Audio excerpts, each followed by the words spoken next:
नमस्कार, स्वागत है आपका हमारे YouTube चैनल मार्क्स वाला सर पे। आज की वीडियो में हम देखेंगे क्लास 12th हिंदी का एक बहुत इंपॉर्टेंट चैप्टर जिसका नाम है प्रगति और समाज। उसका भी ऑब्जेक्टिव जो आपकी परीक्षा के लिए बहुत ज़्यादा इंपॉर्टेंट है। तो आइए शुरू करते हैं पहले प्रश्न से। पहला प्रश्न क्या बोलता है, नामवर सिंह के गुरु कौन थे?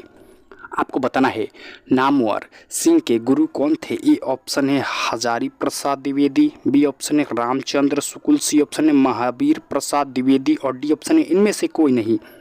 तो आपको बताना है नामवर सिंह के गुरु कौन थे। तो नामवर सिंह के गुरु हजारी प्रसाद द्विवेदी थे। तो हमारा ए ऑप्शन बिल्कुल सही हो जाएगा, आपको याद रख लेना है। आइए देखते हैं अगले प्रश्न को। अगला प्रश्न क्या बोलता है, प्रगति कैसा काव्य है? आपको बताना है प्रगति कैसा काव्य है। ए ऑप्शन है गीत काव्य, बी ऑप्शन है प्रबंध काव्य, सी ऑप्शन है आत्मपरक काव्य और डी ऑप्शन है इनमें से कोई नहीं। तो आपको बताना है प्रगति कैसा काव्य है। तो आपको बताना है प्रगति कैसा काव्य है। तो प्रगति एक प्रबंध काव्य है। तो हमारा सी ऑप्शन, बी ऑप्शन बिल्कुल सही हो जाएगा। ये देखते हैं अगले प्रश्न को। अगला प्रश्न क्या बोलता है, संघर्ष स्वीकार है कविता के रचयिता हैं। आपको बताना है संघर्ष स्वीकार है कविता के रचयिता हैं। ए ऑप्शन है नागार्जुन, बी ऑप्शन है त्रिलोचन, सी ऑप्शन है मुक्ति बोध, डी ऑप्शन है इनमें से कोई नहीं। तो आपको बताना है संघर्ष स्वीकार है कविता के रचयिता कौन है। तो संघर्ष स्वीकार है कविता के रचयिता मुक्ति बोध हैं। आपको याद रखना है, हमारा सी ऑप्शन बिल्कुल सही हो जाएगा। ये देखते हैं अगले प्रश्न को। अगला प्रश्न क्या बोलता है, नामवर सिंह की कौन सी रचना है? इसमें से आपको बताना है नामवर सिंह की कौन सी रचना है। ए ऑप्शन है बातचीत, बी ऑप्शन है श्रम विभाजन और जाति प्रथा, सी ऑप्शन है त्रिछ और डी ऑप्शन है प्रगति और समाज। तो आपको पता ही है भैया नामवर सिंह ने प्रगति और समाज लिखा है। तो हमारा डी ऑप्शन बिल्कुल सही हो जाएगा। आइए देखते हैं अगले प्रश्न को। अगला प्रश्न क्या बोलता है, तन गई ऋण किसकी कविता है? आपको बताना है तन गई ऋण किसकी कविता है। ए ऑप्शन है निराला, बी ऑप्शन है Muktibodh, C option Nagarjun, D option Trilochan. तो आपको बताना है तन गई ऋण किसकी कविता है। तो तन गई ऋण नागार्जुन जी की कविता है। तो हमारा सी ऑप्शन बिल्कुल सही हो जाएगा। ये देखते हैं अगले प्रश्न को। अगला प्रश्न क्या बोलता है, दूसरी परंपरा की खोज किसकी रचना है? आपको बताना है दूसरी परंपरा की खोज किसकी रचना है। ए ऑप्शन है निराला की, बी ऑप्शन है मुक्ति बोध की, सी ऑप्शन है नामवर सिंह की, डी ऑप्शन त्रिलोचन की। तो आपको बताना है दूसरी परंपरा का खोज किसकी रचना है। तो दूसरी परंपरा की खोज नामवर सिंह जी की रचना है। तो हमारा सी ऑप्शन बिल्कुल सही हो जाएगा। बहुत इंपॉर्टेंट क्वेश्चन है, आपको सभी क्वेश्चनों को याद करते चलना है। तो आइए देखते हैं अगले प्रश्न को। अगला प्रश्न क्या बोलता है, तुलसीदास के रचयिता कौन है? आपको बताना है तुलसीदास के रचयिता कौन है। ए ऑप्शन है सुमित्रानंद पंत, बी ऑप्शन है मैथिली शरण गुप्त, सी ऑप्शन है सूर्यकांत त्रिपाठी निराला और डी ऑप्शन है तुलसीदास।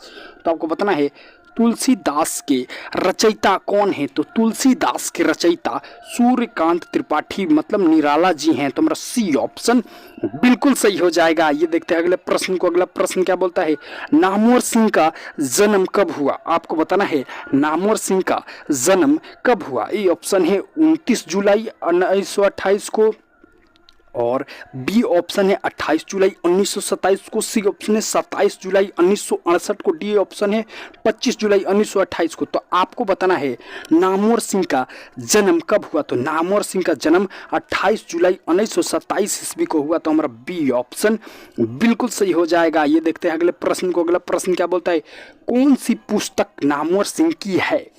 आपको बताना है कौन सी पुस्तक नामवर सिंह की है। ए ऑप्शन है जगजीवन राम की जीवनी, बी ऑप्शन है सत्य के साथ मेरा प्रयोग, सी ऑप्शन है अंतराल, डी ऑप्शन है पृथ्वीरासों की भाषा। तो आपको बताना है कौन सी पुस्तक नामवर सिंह की है। तो जो पृथ्वीरासों की भाषा है ना वो नामवर सिंह जी की है। तो हमारा डी ऑप्शन बिल्कुल सही हो जाएगा। ये देखते हैं अगले प्रश्न को। अगला प्रश्न क्या बोलता है, प्रगति और समाज के लेखक कौन हैं? आपको बताना है ये जो चैप्टर चल रहा है ना प्रगति और समाज, इसके लेखक कौन है। ए ऑप्शन है बालकृष्ण भट्ट, बी ऑप्शन है हजारी प्रसाद द्विवेदी, सी ऑप्शन है विनोद वाजपेयी, डी ऑप्शन है नामवर सिंह। तो आपको बताना है प्रगति और समाज के लेखक कौन है। तो प्रगति और समाज के लेखक हजारी प्रसाद द्विवेदी जी हैं। तो हमारा बी ऑप्शन बिल्कुल सही हो जाएगा। ये देखते हैं अगले प्रश्न को। अगला प्रश्न क्या बोलता है, लिरिक का प्राय है लिरिक का पराया है, मतलब लिरिक का पराया मतलब इसका मतलब है ए ऑप्शन है धीमा, बी ऑप्शन है खराब, सी ऑप्शन है अच्छा, डी ऑप्शन है प्रगति। तो आपको बताना है लिरिक का पराया है तो लिरिक का पराया भैया प्रगति होता है, तो हमारा डी ऑप्शन बिल्कुल सही हो जाएगा। आइए देखते हैं अगला प्रश्न। अगला प्रश्न क्या बोलता है, कामायनी के कवि हैं, आपको बताना है कामायनी के कवि हैं। ए ऑप्शन है नामवर सिंह, बी ऑप्शन है तुलसीदास, सी ऑप्शन है निराला और डी ऑप्शन है त्रिलोचन। तो आपको बताना है कामायनी के कवि हैं, तो कामायनी के कवि आपको याद रखना है निराला जी हैं, तो हमारा सी ऑप्शन बिल्कुल सही हो जाएगा। ये देखते हैं अगले प्रश्न को। अगला प्रश्न क्या बोलता है, नामवर सिंह द्वारा रचित प्रगति और समाज क्या है। आपको बताना है नामवर सिंह द्वारा रचित प्रगति और समाज क्या है। तो नामवर सिंह द्वारा रचित प्रगति और समाज एक निबंध है, आपको याद रख लेना है, तो हमारा डी ऑप्शन बिल्कुल सही हो जाएगा। ये देखते हैं अगले प्रश्न को। अगला प्रश्न क्या बोलता है, राम की शक्ति पूजा किसकी रचना है। आपको बताना है राम की शक्ति पूजा किसकी रचना है। ए ऑप्शन है वाल्मीकि की, बी ऑप्शन है निराला की, सी ऑप्शन है त्रिलोचन की, डी ऑप्शन है तुलसीदास की। तो आपको बताना है राम की शक्ति पूजा किसकी रचना है। तो राम की शक्ति पूजा निराला जी की रचना है, तो हमारा बी ऑप्शन बिल्कुल सही हो जाएगा, आपको याद रख लेना है। आइए देखते हैं अगले प्रश्न को। अगला प्रश्न क्या बोलता है, कविता के लिए प्रतिमान के लेखक कौन है।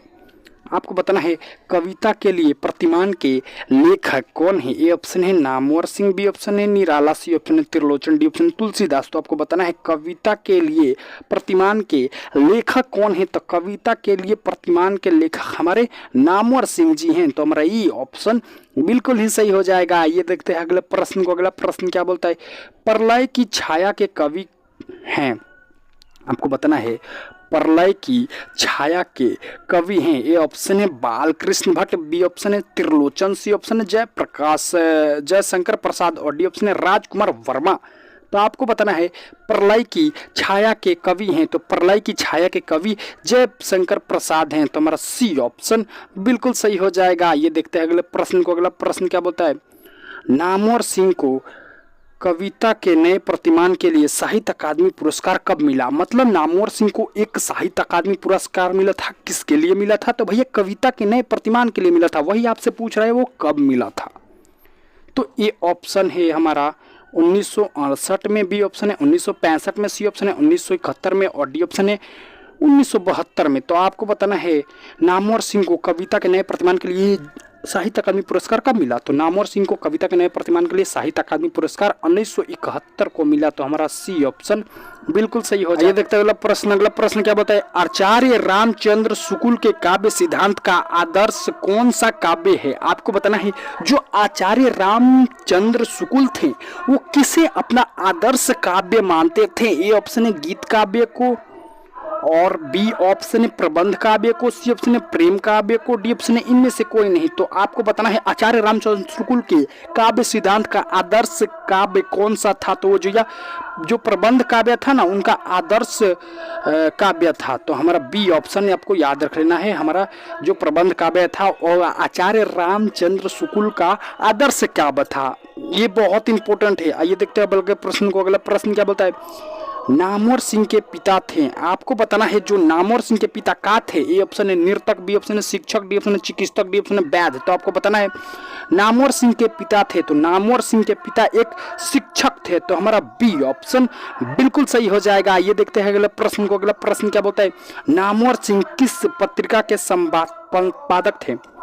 आपको बताना है नामवर सिंह किस पत्रिका के संपादक थे। ए ऑप्शन है यंग इंडिया, बी ऑप्शन है गंगा, सी ऑप्शन है आलोचना, डी ऑप्शन है यमुना। तो आपको बताना है नामवर सिंह किस पत्रिका के संपादक थे। तो नामवर सिंह आलोचना पत्रिका के संपादक थे, तो हमारा सी ऑप्शन बिल्कुल सही हो जाएगा। इसी के साथ हमारा सारा क्वेश्चन इस चैप्टर का प्रगति और समाज का खत्म होता है।